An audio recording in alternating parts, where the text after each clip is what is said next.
Okay, engine's running good. Got about 100 miles on it now, running really well.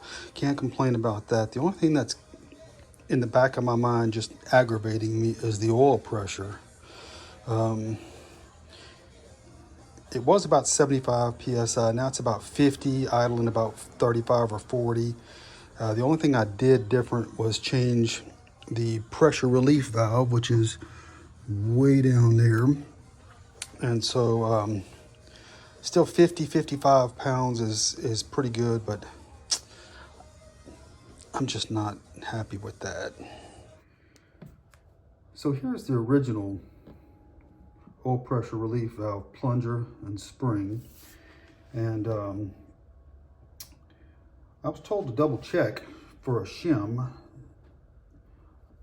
I looked inside of this thing and looked inside the cap and really checked in there, and there was no shim in there. There was no shim behind the cap. At least that's what I thought. After spending some time on MG Experience discussing this issue, it was pointed out that sometimes there's a shim in here that is incredibly difficult to get out, oil suction and whatnot. So I got a magnet and started digging around, and lo and behold, look what I found. There was a shim in there that did not get transferred over to the new engine. So I'm going to take it out, put that shim in there, and probably put this original spring back in there since my pressure was fantastic before.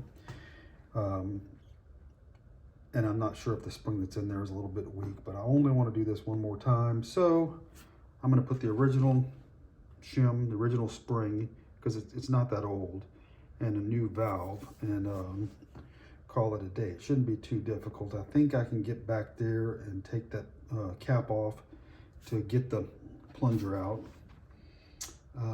They say it's a bear. It looks like it might be a bear.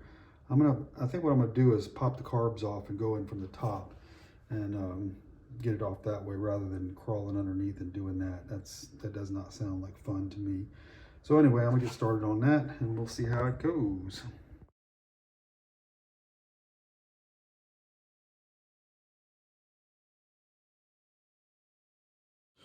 Well, that turned out to be a little more difficult than I anticipated. I got it in finally, but as you can see, I had to take carburetor's intake, exhaust manifold off to get to it. That's the guy right there. So I was able to get my hand down in there to get it in, but the spring pressure was so high that there was just no way I could push it in. And I tried for a couple of hours, various things from underneath, from above. And so in the end, I just sucked it up, took it all apart, and it took about 2 seconds to get in. But in doing that, now I have to deal with this right here from underneath, which is a pain in the ass, and new gaskets and all that stuff. But what are you going to do? Well, luckily, I was able to find a Felpro manifold set in town for the low price of $11. So new gaskets, and again, 6 more carburetor gaskets. I've got about 30 of these. Every time you buy any kit, it's got half a dozen of these guys in there. So anyway, back to the project. Hopefully I can get all this back together in the next couple of hours, hour and a half or so.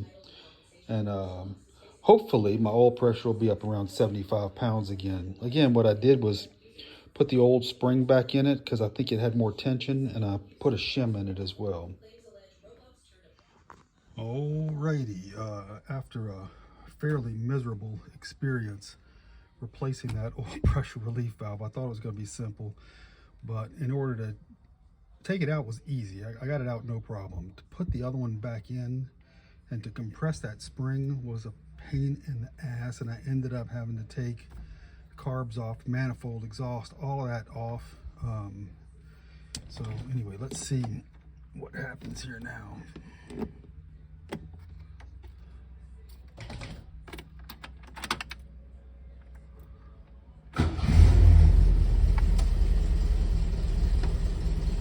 little higher. It's okay. It's up there around 75, so that's good.